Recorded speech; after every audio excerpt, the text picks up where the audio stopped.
Good morning all. നമ്മൾ കഴിഞ്ഞ ദിവസം പുതിയൊരു ചാപ്റ്റർ പഠിച്ചു തുടങ്ങി. എന്തായിരുന്നു പാഠഭാഗത്തിന്റെ പേര്? ത്യാഗം എന്നതേ നേട്ടം. അപ്പോൾ നമ്മൾ എന്ത് കാര്യങ്ങളൊക്കെയാണ് നമ്മൾ അതിൽ പറയുന്നത്? നമ്മൾ വിവേകാനന്ദ സ്വാമിയുടെ കാര്യമൊക്കെ പറഞ്ഞില്ലേ?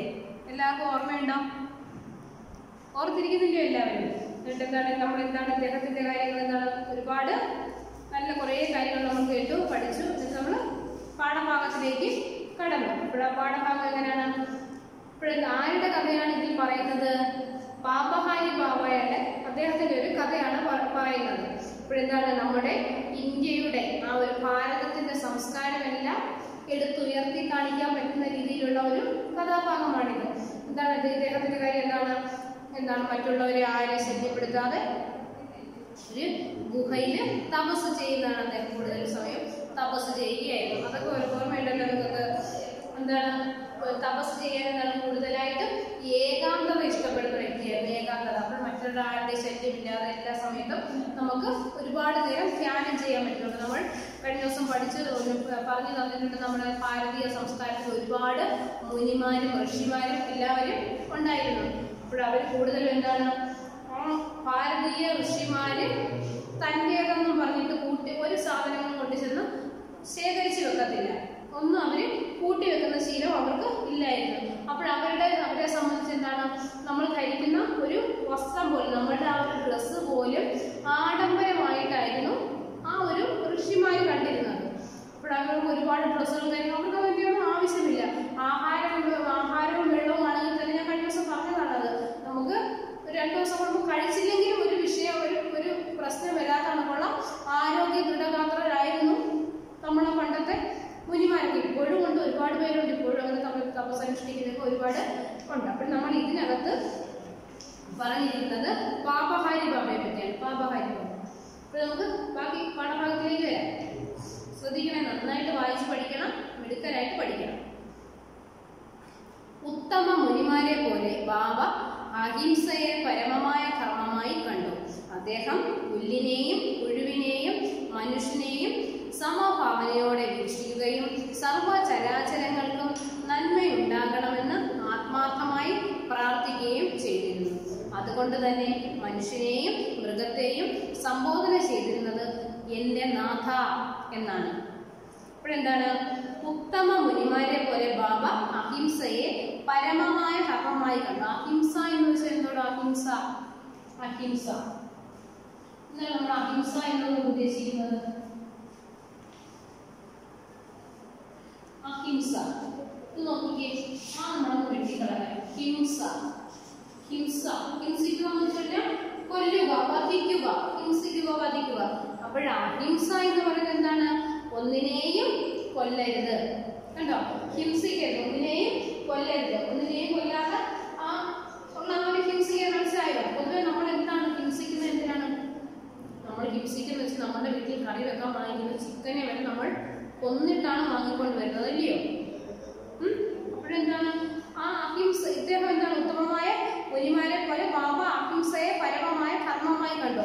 അപ്പോൾ ഏറ്റവും പ്രധാനപ്പെട്ട ധർമ്മങ്ങളിൽ ഒന്നായിട്ടാണ് അഹിംസയെ കണ്ടത്.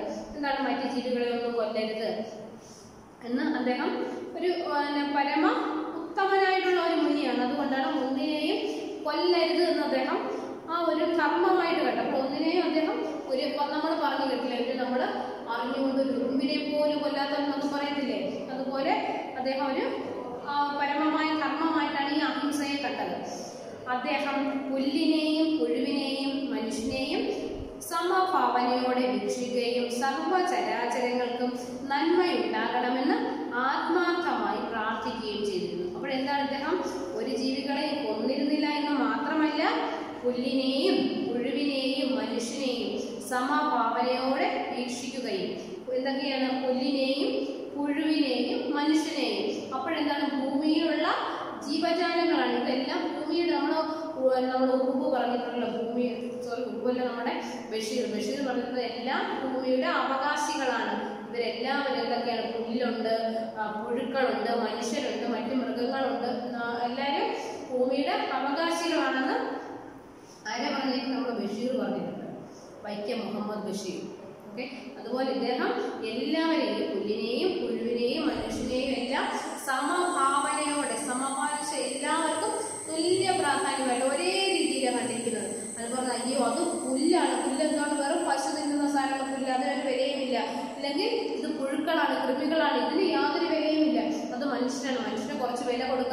എന്നുള്ള രീതിയിലല്ല ഇദ്ദേഹം കണ്ടിരുന്നത്. എല്ലാവരെയും അയ്യോ പുല്ലാണെങ്കിൽ തന്നെ അയ്യോ അത് പുല്ലാണത്, മറ്റു മൃഗങ്ങൾക്ക് കഴിക്കാനുള്ളതാണ്, അങ്ങനെയൊക്കെ ചിന്തിക്കുന്നുണ്ട് അദ്ദേഹം. സമഭാവനയോടുകൂടിയാണ്, എല്ലാം തുല്യമാണെന്നുള്ള രീതിയിലാണ് ഇദ്ദേഹം കണ്ടിരുന്നത്.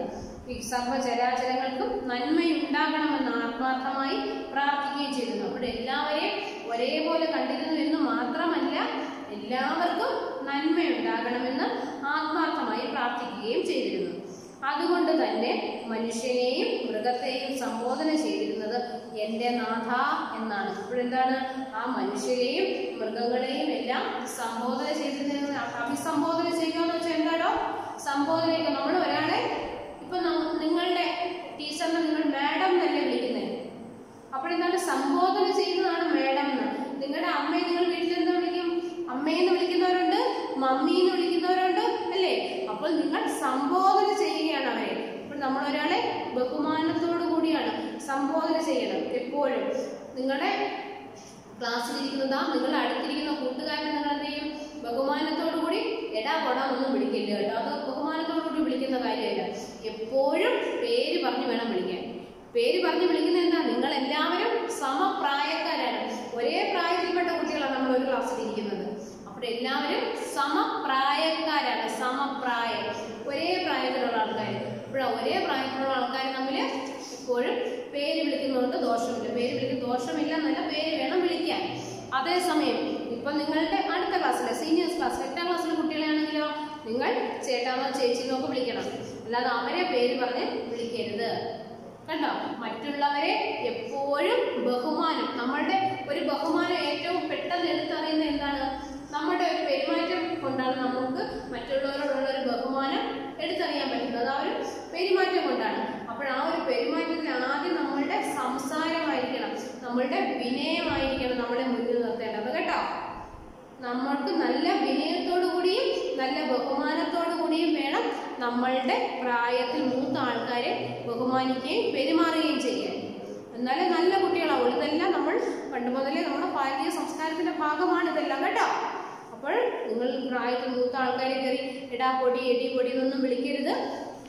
എപ്പോഴും മറ്റുള്ളവരെ ബഹുമാനിച്ച് വേണം സംസാരിക്കാൻ. നമ്മൾ പിന്നെ വായിച്ചിട്ടില്ല എന്താണ്? വെറും തറയിലൊരു പേപ്പർ കിടക്കുന്ന പേപ്പർ കഷ്ണമാണെങ്കിൽ പോലും അതെന്ത് ചെയ്യും? ചില സമയത്ത് പട്ടമായിട്ട് ആകാശത്തിലൂടെ പറഞ്ഞു പോകുന്നില്ല, നമ്മളെ തലയിലേക്കാൾ ഉയരത്തിൽ പട്ടമായിട്ട് പോകുമ്പോൾ എന്താണ് നമ്മളിങ്ങനെ മുകളിലേക്ക് നോക്കണം അതിനെ കാണണമെങ്കിൽ. അത്രയും നേരം വെറും പേപ്പറായിട്ട് തറയിൽ കിടന്നതാണ്. പട്ടമാകുമ്പോൾ ഇങ്ങനെ ഉയർന്ന് പറക്കുന്നത് നമുക്ക് കാണാൻ പറ്റത്തില്ലേ? ഇതിന് അതുപോലെ തന്നെയാണ് ഓരോന്നിനെയും ഓരോ വ്യക്തിയെയും ഇദ്ദേഹം പറഞ്ഞിരിക്കുന്നത് പുല്ലിനെയും പുഴുവിനെയും എല്ലാത്തിനെയും ബഹുമാനപൂർവ്വം എങ്ങനെ സംബോധന ചെയ്തിരുന്നത് അദ്ദേഹം? ആ ഒരു ബഹുമാനപൂർവ്വം വിനയത്തോടുകൂടി ഇദ്ദേഹം സംബോധന ചെയ്തിരുന്നതാണ്. എങ്ങനെയാണ്? എൻ്റെ നാഥ, എൻ്റെ നാഥ എന്ന് അത്രയ്ക്കും ബഹുമാനപൂർവ്വമാണ് വിളിച്ചിരുന്നത്. എന്തിനെ വരെ?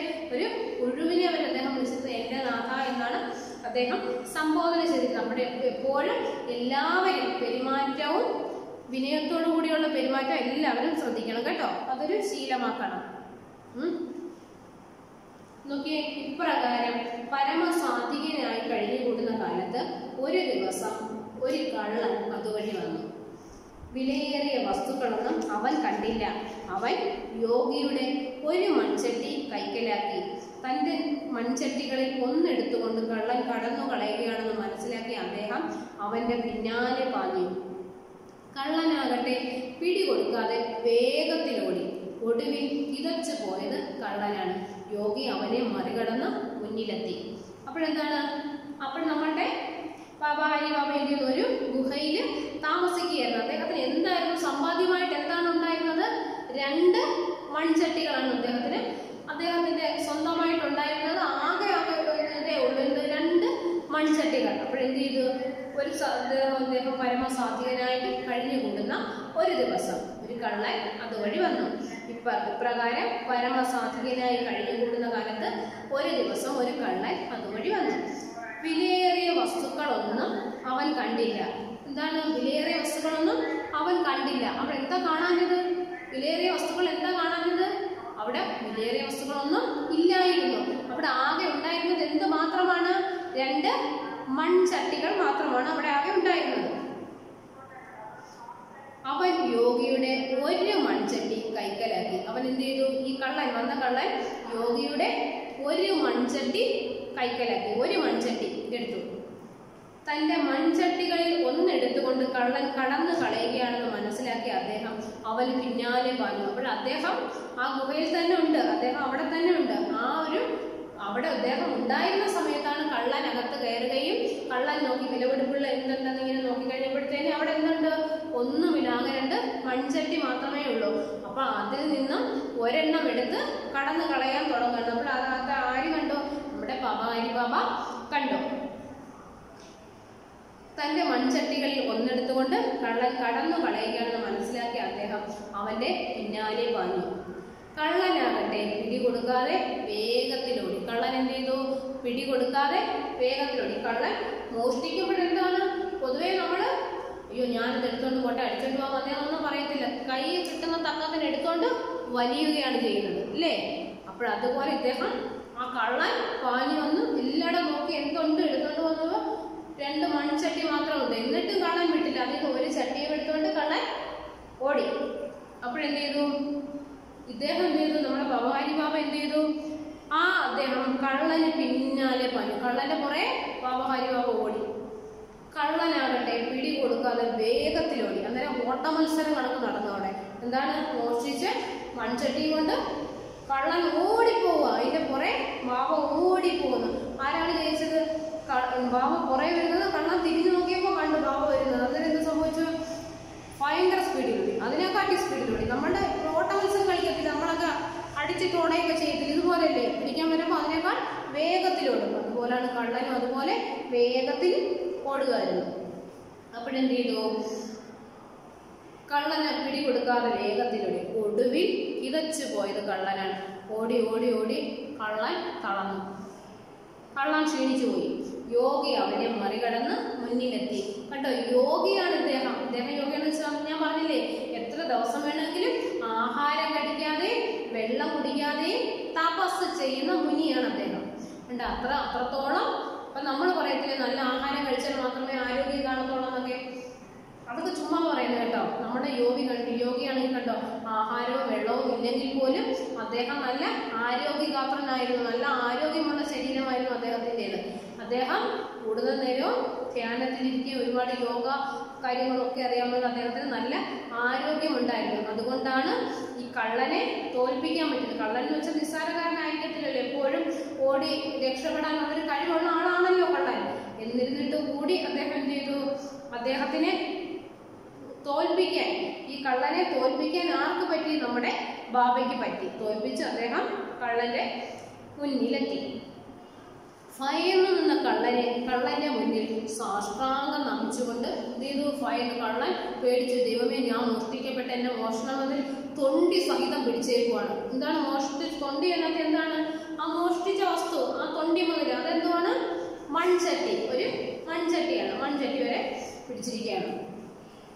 എന്താണ്? ഭയന്ന് കുറച്ച കള്ളന്റെ മുമ്പിൽ സാഷ്ടാംഗം നമസ്കരിക്കുക. സാഷ്ടാംഗം വീഴുകയെന്ന് വെച്ച് കഴിഞ്ഞാൽ നമ്മൾ കാലിലേക്ക് പൂർണ്ണമായിട്ടൊന്ന് സാഷ്ടാംഗം വീഴുന്നതല്ലേ? നമ്മൾ അമ്പലത്തിൽ സാഷ്ടാംഗ അങ്ങനത്തെ നമ്മൾ നമിക്കത്തില്ലേ? സാഷ്ടാംഗമായിട്ട് നമ്മൾ നമിക്കുമല്ലോ. ചെന്ന് നമ്മുടെ കൈ മുമ്പിൽ കൂപ്പി നമ്മൾ തറയിൽ കമന്ന് കിടന്ന് സാഷ്ടാംഗം ചെയ്യും. അപ്പോൾ സാഷ്ടാംഗമായിട്ട് നമ്മുടെ കള്ളന്റെ മുന്നിൽ ആരാണ് കിടന്നത്? നമ്മുടെ ബാബ.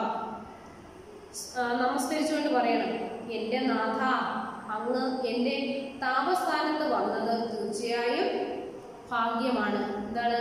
എന്റെ നാഥ. ഞാൻ പറഞ്ഞു, നേരത്തെ പറഞ്ഞു. നമ്മൾ എന്താണ് പറഞ്ഞത്? ലോകത്തിലുള്ള എന്തിനേയും ബഹുമാനപൂർവം എന്റെ നാഥ എന്നായിരുന്നു അദ്ദേഹം സംബോധന ചെയ്തിരുന്നത്. എന്റെ നാഥ എന്നായിരുന്നു അദ്ദേഹം സംബോധന ചെയ്തിരുന്നത്. എന്റെ നാഥ, അങ്ങ് എന്റെ താപസ്ഥാനത്ത് വന്നത് തീർച്ചയായും ഭാഗ്യമാണ്. താപസ്ഥാനം എന്ന് വെച്ചാൽ എന്താണ്? ആ ഗുഹ. അദ്ദേഹം തപസ് ചെയ്തുകൊണ്ടിരുന്ന സ്ഥാനമല്ലേ താപസ്ഥാനം? ആ തപസ് ചെയ്തുകൊണ്ടൊരു ഗുഹയിലല്ലേ ഇരുന്നത്? അപ്പോഴവിടെ വന്നത് തീർച്ചയായിട്ടും ഭാഗ്യമാണ്. എന്റെ ഒരു ഭാഗ്യമാണ്. അങ്ങ് എന്റെ അടുത്തേക്ക് വന്നല്ലോ. ഹേ നാഥ, എന്റെ മറ്റേ ചട്ടി കൂടി സ്വീകരിച്ച് എന്നെ അനുഗ്രഹിക്കണം.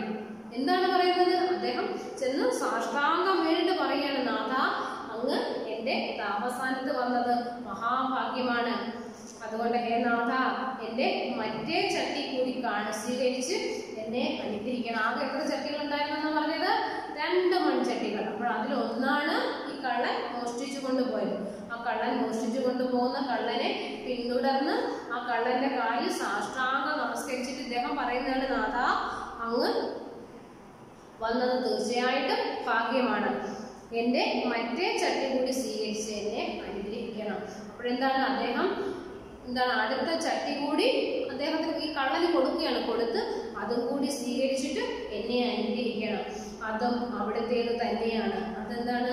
അതും ഈ കള്ളന് അവകാശപ്പെട്ടത് തന്നെയാണ്. അതാ പറയുന്നത്, അതും അവിടുത്തേത് തന്നെയാണ്. എൻ്റെ നാഥ എന്നോട് കരുണ കാണിക്കണമേ. എന്താണ്? എൻ്റെ നാഥ എന്നോട് കരുണ കാണിക്കണമേ. എന്താണ് പറയുന്നത്? ആ ഒരു യോഗി വര്യനായിട്ടുള്ള ബാബ ആ കള്ളന്റെ പിന്നാലെ ഓടി കള്ളനെ തോൽപ്പിച്ചു. നമ്മൾ അപ്പോൾ എന്താണ് വിചാരിച്ചിരുന്നത്? ഈ ഒരു കഥാഭാഗം വായിച്ചു കഴിഞ്ഞപ്പോൾ നിങ്ങൾക്ക് എന്താണ് തോന്നിയത്? കണ്ടോ, ആ യോഗി ഓടിച്ചിട്ട് കള്ളനെ പിടിച്ചിട്ട് മൺചട്ടി പിടിച്ച് വാങ്ങിച്ചെടുത്തതായിരിക്കാം എന്നല്ല നിങ്ങൾ ചിന്തിച്ചത്. പക്ഷെ ഇവിടെ നടന്നത് എന്താണ്? ആ കള്ളന്റെ കാലിൽ സാഷ്ടാംഗം നമസ്കരിച്ചിട്ട് പറയുന്നു, അങ്ങ് എൻ്റെ ആ ഒരു താപസ്ഥാനത്ത് വന്നത് എൻ്റെ ഭാഗ്യമായിരിക്കാം, മഹാഭാഗ്യമാണ്. അതുകൊണ്ട് ഈ ഒരു ചട്ടി കൂടി അങ്ങ് സ്വീകരിച്ചാലും അത് അങ്ങേക്ക് അവകാശപ്പെട്ടതാണ്. ആ ഒരു ചട്ടി കൂടി അങ്ങ് സ്വീകരിച്ചിട്ട് എന്നെ അനുഗ്രഹിക്കണമേ. ആരെയാണ് അനുഗ്രഹിക്കണമെന്ന്?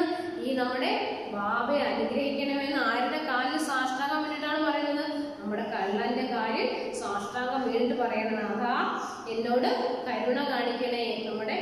എന്നോട് കരുണ കാണിക്കണേ നാഥ എന്ന് ആരോടാണ് പറയുന്നത്? ഈ കള്ളനോട് പറയുകയാണ്. നമ്മുടെ ഗാന്ധിജിയെ പറ്റി കേട്ടില്ലേ? ഗാന്ധിജി പറയുന്നത് എന്താണ്? ഒരു ചെവിക്കല്ലിന് ഒരാൾ അടിച്ചു കഴിഞ്ഞാൽ മറുകരണം കൂടി കാണിക്കണമെന്നാണ് ഗാന്ധിജി പറഞ്ഞിരിക്കുന്നത്.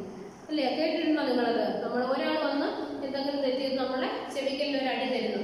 ആ അടി കൊണ്ട് നമ്മളാണെങ്കിലും പൊതുവെ അവനെ അടിച്ച് തിരിച്ച് 2 എണ്ണം പൊട്ടിക്കണമെന്നുള്ള ചിന്തയായിരിക്കും നമുക്ക് എല്ലാവർക്കും ഉള്ളത്, ഇല്ലേ? അങ്ങനെ ചിന്തിക്കുന്ന സമയത്ത് എന്താണ്?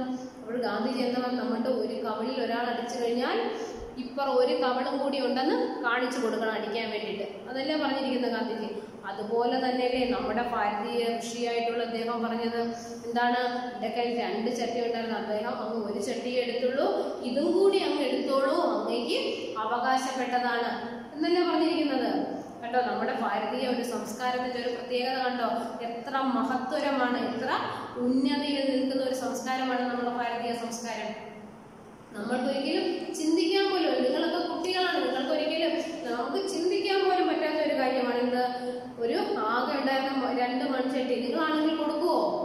കൊടുക്കത്തില്ല. നിങ്ങൾ ഒരിക്കലും പിന്നെ ഞാൻ ഇതിനകത്ത് ആഹാരം കഴിക്കുമെന്ന് നമ്മൾ സ്വാഭാവികമായിട്ടും ചിന്തിച്ചു പോകും. പക്ഷെ ഈ മുനിവര്യനാണെങ്കിലോ ഒന്നും ചിന്തിച്ചില്ല. അത് പോണെങ്കിൽ പോട്ടെ, മൺചട്ടിയല്ല, അത് കള്ളന് ആവശ്യമായിരിക്കും. എന്താണ്? കള്ളനൊരു പക്ഷേ അത് കൊടുത്ത് ആർക്കെങ്കിലും കൊടുത്തു കഴിഞ്ഞാൽ പൈസ കിട്ടുമായിരിക്കും. അതുകൊണ്ട് അവന്റെ ഒരു ദിവസത്തെ ജീവിത ചെലവെങ്കിലും മുന്നോട്ട് കൊണ്ടുപോകുന്നതായിരിക്കും എന്നൊക്കെ ആയിരിക്കും ഈ മുനിവരെ ചിന്തിച്ചത്. നമ്മളാണെങ്കിലോ അയ്യോ ഞാൻ കൊടുക്കത്തില്ല, കൊടുത്തു കഴിഞ്ഞാൽ പിന്നെ ഞാൻ എന്തിനകത്ത് ആഹാരം കഴിക്കുമെന്ന് നമ്മൾ ചിന്തിച്ചു പോകും. പക്ഷെ അങ്ങനെയല്ല. അപ്പോൾ ഒരു മൺചട്ടി എടുത്തു. അപ്പോൾ എന്താണ്? ഇദ്ദേഹം കൂടെ ചെന്ന് ഓടിച്ചിട്ട് പിടിച്ചിട്ട് കാലിൽ സാഷ്ടാംഗം വീണതിന് ശേഷം അടുത്ത മൺചട്ടിയും കൂടി കൊടുക്കുകയാണ്. എന്നിട്ട് അനുഗ്രഹിക്കണേന്ന് പറയുന്നത് എങ്ങനെയാണ്? ഒരു മുനിവര്യനെ ആരനുഗ്രഹിക്കണേന്ന്? ഒരു കള്ളൻ അനുഗ്രഹിക്കണേന്ന് കാലിൽ സാഷ്ടാംഗം വീണ് പ്രാർത്ഥിക്കുകയാണ്. എന്നോട് കരുണ കാണിക്കണേന്ന് പ്രാർത്ഥിക്കുന്നു. ഈശ്വരൻ പ്രേമസ്വരൂപനാണല്ലോ. ആ സ്ഥിതിക്ക് പ്രസ്തുത യോഗിയും ഈശ്വരൻ തന്നെയാണെന്ന് കരുതണം. അപ്പോഴെന്താണ്? ഈശ്വരൻ പ്രേമസ്വരൂപനാണല്ലോ. അപ്പോഴെന്താണ്? ഈശ്വരൻ എപ്പോഴും എല്ലാവരോടും കരുണയും സ്നേഹവും എല്ലാം ഉള്ള ഒരു വ്യക്തിയാണ് ആര്? നമ്മുടെ ഈശ്വരൻ. ഈശ്വരന് എല്ലാവരും തുല്യരാണ്. നേരത്തെ നമ്മൾ ഇതിൽ തന്നെ പറഞ്ഞിരിക്കുന്ന പോലെ നമ്മുടെ പോച്ചയാണെങ്കിലും പുഴുവാണെങ്കിലും പുല്ലാണെങ്കിലും എല്ലാം ഒന്നുപോലെയാണ്. അപ്പോൾ അതുപോലെയാണ് ഈശ്വരൻ പ്രേമസ്വരൂപൻ. പ്രേമം എന്ന് വെച്ചാൽ നമ്മളോടുള്ള സ്നേഹം. ഈശ്വരൻ എപ്പോഴും സ്നേഹിക്കാൻ മാത്രമേ അറിയുള്ളൂ, അല്ലാതെ വേറൊന്നും അറിയില്ല. ആ സ്ഥിതിക്ക് പ്രസ്തുത യോഗിയും ഈശ്വരൻ തന്നെയാണെന്ന് കരുതണം. അപ്പോൾ നമ്മൾ അങ്ങനത്തോളം ചിന്തിച്ചിരിക്കുന്ന ഒരു കാലത്ത്, ഈശ്വരൻ പ്രേമസ്വരൂപനാണെന്ന് ചിന്തിച്ചിരിക്കുന്ന സ്ഥാനത്ത്, ആ ഒരു സ്ഥലത്ത് നമ്മുടെ ഈ പ്രസ്തുത യോഗി ആരാണ്? നമ്മുടെ ബാബ ഹരിബാബ. അദ്ദേഹവും ഈശ്വരൻ തന്നെയാണെന്ന് കരുതണം. അതുകൊണ്ടല്ലേടോ അദ്ദേഹത്തിന് ആ മൺചട്ടി, ആ രണ്ടാമത്തെ മൺചട്ടിയും കൂടി കൊടുക്കാൻ പറ്റിയത്? അത്രത്തോളം വലിയ മനസ്സിന്റെ ഉടമയായിട്ടല്ലേ അദ്ദേഹത്തിന് അങ്ങനെ ചെയ്യാൻ പറ്റിയത്? നമുക്കൊരിക്കലും ചിന്തിക്കാൻ പോലും പറ്റാത്തൊരു കാര്യമല്ലേ അദ്ദേഹം പ്രവർത്തിച്ചത്, അല്ലേ? അപ്പോൾ അദ്ദേഹം എന്താണ്? അദ്ദേഹം ഒരു ഈശ്വരനേക്കാൾ ഈശ്വരന് തുല്യമായിട്ടുള്ള ആളാണ്. മനവും മിഴിയും നാവും കരവും മഞ്ഞിൻ മാലകാൽ മഹാനുകമ്പാർണമാശ്രിതമാക്കുന്ന മനുഷ്യൻ ദേവന്മാരാണെന്ന് കവി പാടുന്നത്. എന്താണ് കവി പാടിയത്? മനവും, മനം വെച്ചാൽ നമ്മുടെ മനവും, മിഴി നമ്മുടെ കണ്ണുകളും, നാവ് നമ്മുടെ നാക്കും, കരവും നമ്മുടെ കൈകളും, മഞ്ഞിൽ മാലകറ്റൽ മാലകരാന്ന് വെച്ച് കഴിഞ്ഞാൽ മാല എന്ന് പറഞ്ഞാൽ നമ്മുടെ ദുഃഖമാണ്. ആ ഒരു ദുഃഖം അകറ്റാൻ വേണ്ടി മഹാനും കമ്പാർമ മസൃണമാക്കിയ അതാണ് നമ്മുടെ ആ ഒരു ദുഃഖങ്ങളെല്ലാം അകറ്റാൻ വേണ്ടി മഹാനുകമ്പമായിട്ടുള്ള ആ ഒരു മസൃണമാക്കിയിരിക്കുന്ന മനുഷ്യർ ദേവന്മാരാണെന്നാണ് കവി പാടുന്നത്. പണ്ടത്തെ ഒരു കവിതയുടെ ഒരു ഭാഗമാണ്. എന്താണ്? മനവും മിഴിയും നാവും കരവും, അതെല്ലാം മനുഷ്യനെ ദുഃഖം അകറ്റാൻ വേണ്ടിയിട്ടുള്ള ഓരോരോ കാര്യങ്ങളാണ്. അതെന്താണ്? അങ്ങനെ ദുഃഖം അകറ്റുന്നതിനാണ് മനുഷ്യർ ദേവന്മാരാണ്. അങ്ങനെയുള്ള മനുഷ്യർ ആ ഒരു മറ്റുള്ളവരുടെ ദുഃഖവും തൻ്റെതായിട്ടുള്ള ദുഃഖമായിട്ട് കരുതി എല്ലാവരുടെയും ദുഃഖം അകറ്റാൻ വേണ്ടിയിട്ടുള്ള മനുഷ്യർ ദേവന്മാർക്ക് തുല്യമാണ്, ദേവന്മാരാണെന്നാണ് കവി പാടുന്നത്. വന്യജീവികളെയെല്ലാം യോഗീശ്വരനെ ഉറ്റമിത്രമായി തിരിച്ചറിഞ്ഞിരിക്കുന്നു. എന്താണ്? വന്യജീവികളല്ല. വന്യജീവികൾ നമ്മൾ ഉദ്ദേശിക്കുന്ന ആരെയാണ്? നമ്മുടെ അദ്ദേഹം കൂടുതൽ സമയം കാട്ടിനകത്തല്ലേ. അപ്പോൾ ആ ഒരു കാട്ടിനകത്തുള്ള വന്യജീവികൾ എന്തൊക്കെയാവും?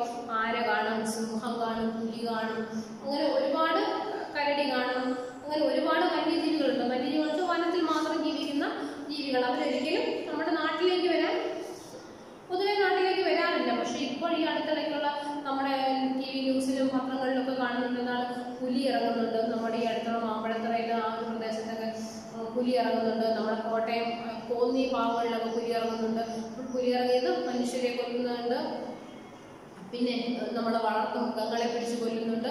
അങ്ങനെ ഒത്തിരി കൊലപാതകങ്ങളൊക്കെ ചെയ്യുന്നുണ്ട്. പിന്നീട് തന്നെ അതുപോലെ തന്നെ ഒരു വന്യജീവിയിലൊന്നാണ് നമ്മുടെ പന്നി കണ്ടിട്ടുണ്ടോ? നമ്മുടെ കാട്ടുപന്നിയൊക്കെ വന്യജീവിയിൽപ്പെടുന്നതാണ്. അത് വന്ന് മനുഷ്യരെ ഇടിച്ച് കൊല്ലുകയെന്ന് നമ്മുടെ കൃഷി വിളകളെല്ലാം നശിപ്പിക്കുന്നു. അങ്ങനെ ഒരുപാട് കാര്യങ്ങൾ ചെയ്യുന്നുണ്ട്. ആ ഒരു വന്യജീവികൾ എന്ന് പറഞ്ഞാൽ മനസ്സിലായല്ലോ, വനത്തിനകത്ത് ജീവിക്കുന്ന ജീവികളാണ് വന്യജീവികൾ. അവരൊരിക്കലും പുറത്ത് ഗ്രാമങ്ങളിലേക്ക് വരത്തില്ല. ആരുടെ ജീവിതത്തിന് പങ്കം പൊതുവെ ആക്കാറില്ല. ഈ പന്നിയും പുലിയൊക്കെ വരുന്നുണ്ടെന്ന് പറഞ്ഞ് സിംഹം അങ്ങനെയുള്ള കാര്യങ്ങളൊന്നും വരുന്നില്ലല്ലോ, അറിയാൻ പറ്റത്തില്ല. ചിലപ്പോൾ വന്നേക്കുമായിരിക്കാം. എന്നാലും വന്യജീവികൾ കൂടുതലും വനത്തിനകത്ത് മാത്രം കഴിയുന്ന ജീവികളായിരിക്കും. അപ്പോഴെന്താണ്? ഇദ്ദേഹം ഈ വനത്തിനകത്ത് കൂടെ വേറെ ആരില്ല, നമ്മുടെ ഈ പാപ വനത്തിനകത്തുണ്ട്. അപ്പോഴെന്താണ്? ആ ഒരു യോഗീശ്വരനെ ഉറ്റമിത്രമായിട്ട് തിരിച്ചറിഞ്ഞിരിക്കുന്നു. എന്തായിരിക്കും കാര്യം? അപ്പോഴാ വന്യജീവികൾക്ക് എല്ലാം മനസ്സിലായി കാണും. എന്താണ്? നമ്മുടെ ഈ യോഗീശ്വരൻ എന്താണ്? ആർക്കും ഒരു ദോഷവും ചെയ്യത്തില്ല എന്ന് മനസ്സിലായി കാണും. ഈ വന്യമൃഗങ്ങൾക്കെല്ലാം മനസ്സിലായി കാണും. പൊതുവെ വന്യമൃഗങ്ങൾ മനുഷ്യരെ കാണുമ്പോഴത്തേക്ക് എന്ത് സംഭവിക്കുന്നുണ്ട്? എന്ത് ചെയ്യും? തീർച്ചയായിട്ടും ഇപ്പം തന്നെ നമുക്ക് തന്നെ ഇപ്പം നിയമം വന്നു കഴിഞ്ഞാൽ എന്താണ്? നമ്മുടെ കൃഷി നശിപ്പിക്കുന്ന നമ്മുടെ പന്നിയെ, ഞാൻ നേരത്തെ പറഞ്ഞ ആ കാട്ടുപന്നിയെ വെടിവെച്ച് കൊല്ലാനുള്ള ആ ഒരു നിയമം വന്നിട്ടുണ്ട്. അത്രയും ആ ഒരു നിയമമായി കഴിഞ്ഞു. അപ്പോൾ അതുപോലെ അപ്പോഴത്തന്നെ പന്നിക്ക് നാട്ടിലിറങ്ങിയാൽ തന്നെ വെടിവെച്ച് കൊല്ലുമോ എന്നുള്ളൊരു ഭയമുണ്ട്. പക്ഷെ കാട്ടിനകത്ത് കഴിയുന്ന ഈ ഇദ്ദേഹത്തിന്റെ കൂടെ കഴിയുന്ന ആ ഒരു വന്യജീവികൾക്ക് ഒരു ഭയവുമില്ല ഇദ്ദേഹത്തോടൊപ്പം കഴിയും. കാര്യം എന്താണ്? അദ്ദേഹം ഉറ്റമിത്രം, ഏറ്റവും അടുത്ത സുഹൃത്തായിട്ട് ഇദ്ദേഹത്തെ തിരിച്ചറിഞ്ഞു കഴിഞ്ഞിരിക്കുന്നു. ആ ഒരു സുഹൃത്തായിട്ട് വന്യജീവികൾ തിരിച്ചറിഞ്ഞു കഴിഞ്ഞിരിക്കുന്നു. സർപ്പങ്ങൾ അദ്ദേഹത്തോടൊപ്പം കിടന്നുറങ്ങി. കണ്ടോ? സർപ്പങ്ങൾ അദ്ദേഹത്തിനോടൊപ്പം കിടന്നുറങ്ങി. എന്താണ്? നമ്മൾക്കൊക്കെ സർപ്പത്തിനെ കാണുന്നത് തന്നെ പേടിയാണ്. സർപ്പം കടിച്ചു കഴിഞ്ഞാൽ നമ്മൾ അങ്ങനെ മരിച്ചു പോകുമെന്നുള്ളൊരു പേടി. ഇവിടെ ഇദ്ദേഹത്തിന് സർപ്പത്തിനെ പേടിയില്ല, അതിനെ ഉപദ്രവിക്കാറില്ല. സർപ്പങ്ങൾ എന്താണ്? ഇദ്ദേഹത്തിനോടൊപ്പം കിടന്നുറങ്ങി. സർവ്വജീവികളും അദ്ദേഹത്തോടൊത്ത് ഏകോദര സഹോദരങ്ങളെ പോലെ ജീവിച്ചു. എല്ലാ ജീവികളും അദ്ദേഹത്തിന്റെ കൂടെ ഏകോദര സഹോദരങ്ങളെ പോലെ, ഒരു ഉദരത്തിൽ നിന്ന് തന്നെ ഉണ്ടായ സഹോദരങ്ങളെ പോലെ. അതാണ് ഏകോദര സഹോദരങ്ങൾ കേട്ടോ, നിങ്ങളുടെ കൂടപ്പിറപ്പുകളെ പോലെ. അതുപോലെയാണ് അദ്ദേഹത്തിനോടൊപ്പം മനുഷ്യരോടൊപ്പം ജീവിച്ചത്. എല്ലാ ജീവികളും, വന്യജീവികളാണെങ്കിലും സർപ്പങ്ങളാണെങ്കിലും എല്ലാ ജീവികളും അദ്ദേഹം സഹോദരങ്ങളെ പോലെ ജീവിച്ചു. വിവേകമതികൾ എന്ന് അഭിമാനിക്കുന്ന മനുഷ്യ ജീവികൾക്ക് ഇങ്ങനെ സ്നേഹപൂർവ്വം വർദ്ധിക്കാൻ കഴിഞ്ഞിരുന്നെങ്കിൽ ഈ ഭൂമി സ്വർഗത്തിന് സമമാകുമായിരുന്നു. കേട്ടോ, എന്താണ് പറഞ്ഞിരിക്കുന്നത്? വിവേകമതികൾ എന്ന് അഭിമാനിക്കുന്ന മനുഷ്യജീവികൾ. ഏറ്റവും കൂടുതൽ വിവേകമുള്ള ആൾക്കാർ മനുഷ്യരാണെന്നാണ് പൊതുവെ പറയുന്നത്. എന്താണ്, മൃഗങ്ങൾക്ക് വിവേകമില്ലെന്നൊക്കെയാണ് നമ്മൾ ചിന്തിക്കുന്നത്. പക്ഷെ അതൊന്നുമല്ല. നമ്മുടെ വീട്ടിൽ വളർത്തുന്ന പൂച്ചയ്ക്കും പട്ടിക്കൊക്കെ തിരിച്ചറിയില്ലേടോ? നമ്മളെ കണ്ടാൽ അവർക്ക് തിരിച്ചറിയാൻ പറ്റുന്നില്ലേ? നമ്മളെ ഉപദ്രവിക്കരുത് എന്നുള്ള കാര്യം അവർക്ക് അറിയുന്നില്ലേ? അപ്പോഴത്തേനും അത് മനുഷ്യർക്ക് മാത്രമാണെന്ന് പറയണ്ട. എന്നാലും വിവേകമതികൾ എന്ന് അഭിമാനിക്കുന്ന മനുഷ്യർക്ക് ഇങ്ങനെ സ്നേഹപൂർവ്വം വർദ്ധിക്കാൻ കഴിഞ്ഞിരുന്നെങ്കിൽ ഈ ഭൂമി സ്വർഗത്തിന് സമമാകുമായിരുന്നു. അപ്പോൾ ഭൂമിയിലും ഇങ്ങനെ മനുഷ്യർക്കും ഇങ്ങനെ ആ ഒരു ഏകോദര സഹോദരങ്ങളെ പോലെ ജീവിക്കാൻ കഴിഞ്ഞിരുന്നു എങ്കിൽ ഇവിടെയും ഈ ഭൂമി സ്വർഗത്തിന് സമമാകുമായിരുന്നു. അടുത്തു നിൽക്കുന്ന അനുജനെ കാണാൻ അക്ഷിയില്ലാത്തവർക്ക് അനുരൂപനായ ഈശ്വരൻ അദൃശ്യനായതിൽ എന്ത് അത്ഭുതമെന്ന് കവി ചോദിക്കുന്നു. എന്താണ് കവി ചോദിക്കുന്നത്? അടുത്തു നിൽക്കുന്ന അനുജനെ കാണാൻ, നമ്മൾ കൂടെ നിൽക്കുന്ന നമ്മുടെ അനുജനെ കാണാൻ അക്ഷികളില്ലാത്തവർക്ക്, അക്ഷി കണ്ണ്, ആ കണ്ണുകൾ ഇല്ലാത്തവർക്ക് അരൂപനായ ഈശ്വരൻ അദൃശ്യനായതിൽ എന്ത് അത്ഭുതമാണ് കവി ചോദിക്കുന്നത്. എന്താണ്? നമ്മുടെ അരൂപനായ, രൂപമില്ല നമുക്ക് ഈശ്വരൻ എന്ന് പറയുന്നത് നമുക്ക് എല്ലായിടവും നിറഞ്ഞു നിൽക്കുന്ന ഒരു അനുഭവമാണ് ഈശ്വരൻ. അപ്പോൾ അദ്ദേഹത്തിന് നമുക്ക് നേരിട്ട് കാണാൻ വേണ്ടിയിട്ടുള്ള രൂപം അദ്ദേഹത്തിനില്ല. അങ്ങനെയുള്ള ഒരു ഈശ്വരൻ അത് അദൃശ്യനായി പോയി. അദ്ദേഹത്തിന് നമുക്ക് കാണാൻ പറ്റുന്ന സഹോദരനെ നമുക്ക് നേരെ കാണാൻ പറ്റുന്നില്ല. അക്ഷികളില്ലാത്തവർക്ക് അങ്ങനെ പറ്റുന്നില്ല. അതുപോലെ ആ ശരീരത്തിന് രൂപമില്ലാത്ത ഈശ്വരൻ അദൃശ്യനായതിൽ ഒരു അത്ഭുതവും ഇല്ലെന്നാണ് കവി ചോദിക്കുന്നത്. എന്താണ്? അടുത്തു നിൽക്കുന്ന അനുജനെ കാണാൻ അക്ഷികളില്ലാത്തവർക്ക് അരൂപനായ ഈശ്വരൻ അദൃശ്യനായതിൽ എന്ത് അത്ഭുതമാണെന്ന് കവി ചോദിക്കുന്നു. ഈ കഥ കേൾക്കുന്ന ഏതൊരാൾക്കും കള്ളന്റെ പിറകെ യോഗി ഓടിയത് തന്റെ ചട്ടി കള്ളനിൽ നിന്ന് വീണ്ടെടുക്കാനാണെന്നേ തോന്നും. ഞാൻ പറഞ്ഞില്ലേ, നമ്മൾക്ക് വായിച്ചപ്പോഴും അങ്ങനെയല്ലേ തോന്നിയത്? എന്താണ്? ഈ കഥ കേൾക്കുന്ന ഏതൊരാൾക്കും കള്ളന്റെ പിറകെ യോഗി ഓടിയത് തന്റെ ചട്ടി കള്ളനിൽ നിന്ന് വീണ്ടെടുക്കാനാണെന്നേ തോന്നും. കള്ളൻ വിചാരിച്ചതും അപ്രകാരം തന്നെ. ഒരു കള്ളന് സ്വാഭാവികമായിട്ട് എന്താണ് വിചാരിച്ചത്? അയ്യോ, ഞാൻ മോഷ്ടിച്ച ചട്ടി തിരിച്ചു വാങ്ങിക്കൊണ്ട് പോകാനാണ് അദ്ദേഹം ഓടി വരുന്നതെന്നാണ് കള്ളൻ ചിന്തിച്ചത്. ഇവിടെ കള്ളനും കേൾവിക്കാരനും തമ്മിൽ ഒരു വ്യത്യാസവുമില്ല. കണ്ടോ, കള്ളനും കേൾവിക്കാരനും തമ്മിൽ ഒരു വ്യത്യാസവുമില്ല. എല്ലാം കൈയടക്കി തൻ്റെതാക്കി വയ്ക്കുവാനല്ല ത്യജിക്കുവാനാണ് ഈശ്വരന് ഇഷ്ടം. എന്താണ്? എല്ലാം കൈയടക്കി തൻ്റെതാക്കി വെക്കുന്നവനെ അല്ല. നമ്മൾ എന്താണ്? എല്ലാം കൈവശപ്പെടുത്തി തൻ്റെതാക്കി എല്ലാ സാധനങ്ങളും എൻ്റേതാണ് എന്ന് പറഞ്ഞ് എടുത്ത് എൻ്റെ കൈവശമാക്കി വെക്കുന്നവനെ അല്ല, ത്യജിക്കുന്നവനെയാണ് ഈശ്വരന് ഇഷ്ടം. ത്യജിക്കുന്നവനെയാണ്. എല്ലാം മറ്റുള്ളവർക്ക് വേണ്ടി കൊടുക്കാൻ തയ്യാറായിട്ടുള്ള ആൾ. ത്യജിക്കുക, നമുക്ക് വേണ്ടെന്ന് വെക്കുക, ആ ഒരു ത്യജിക്കുന്നവനെയാണ് ഈശ്വരന് ഇഷ്ടം. അപ്പോഴെന്താണ്? എല്ലാം കൈയടക്കി തൻ്റേതാക്കി വെക്കുന്നവനെ അല്ല, എല്ലാം ത്യജിക്കുന്നവനെയാണ് ആർക്കിഷ്ടം? ഈശ്വരന് ഇഷ്ടം. അന്യജീവൻ ഉതകി സ്വജീവിതം ധന്യമാക്കും അമലേ വിവേകികൾ. ഈ കവിത എത്രയോ അർത്ഥപൂർണമാണ്. നമ്മുടെ കുമാരനാശാന്റെ ഒരു കവിതയല്ലേ ഇത്? അന്യജീവൻ ഉതകി സ്വജീവിതം ധന്യമാക്കും അമലേ വിവേകികൾ. ഈ കവിത എത്രയോ അർത്ഥപൂർണമാണ്. അപ്പോൾ മനസ്സിലായോ? ഏതൊരു കാര്യവും നമ്മുടേതെന്നും പറഞ്ഞ് നമ്മളെടുത്ത് സ്വന്തമാക്കി വെക്കുകയല്ല. കുറേ കാര്യങ്ങൾ മറ്റുള്ളവർക്ക് വേണ്ടി ജീവിതത്തിൽ ത്യജിക്കാൻ തയ്യാറാവണം. അങ്ങനെ ത്യജിച്ചാൽ മാത്രമേ നമ്മളെ ഈശ്വരൻ ഇഷ്ടപ്പെടുകയുള്ളൂ. അപ്പോൾ മനസ്സിലായോ? നിങ്ങൾക്ക് ഉള്ള സാധനങ്ങൾ നിങ്ങൾ മറ്റുള്ളവർക്ക് കൂടി പങ്കുവെക്കണം കേട്ടോ. എല്ലാവർക്കും വേണ്ടി ഷെയർ ചെയ്ത് കൊടുക്കണം. എന്നാൽ മാത്രമേ ഈശ്വരന് നമ്മളോട് ഒരു ഇഷ്ടമൊക്കെ തോന്നുള്ളൂ. ഓക്കെ, നല്ല ഒരു പാഠമല്ലേ ഇത്? നമ്മുടെ അന്യജീവൻ ഉതകി സ്വജീവിതം ധന്യമാക്കും അമലെ വിവേകികൾ. എന്താണ്? മറ്റുള്ള ഒരു ജീവിതത്തിന് വേണ്ടിയിട്ട് സ്വയം ജീവിതം കൊടുക്കുന്നു. നമ്മൾക്ക് ജീവിതത്തിലുള്ള കുറേ കാര്യങ്ങൾ കൊടുക്കുന്നു. അങ്ങനെയാണ് വിവേകമുള്ള ആൾക്കാർ ചെയ്തിരിക്കുന്നത്. അപ്പോൾ നല്ലൊരു പാഠമാണ്. എല്ലാവരും നന്നായിട്ട് വായിച്ച് പഠിക്കണം. നോട്ട്സും കാര്യങ്ങളും എല്ലാം പുറകെ എത്തുന്നുണ്ട് നിങ്ങൾക്ക് കേട്ടോ. ഇനി അടുത്ത ക്ലാസ്സിൽ കാണാം.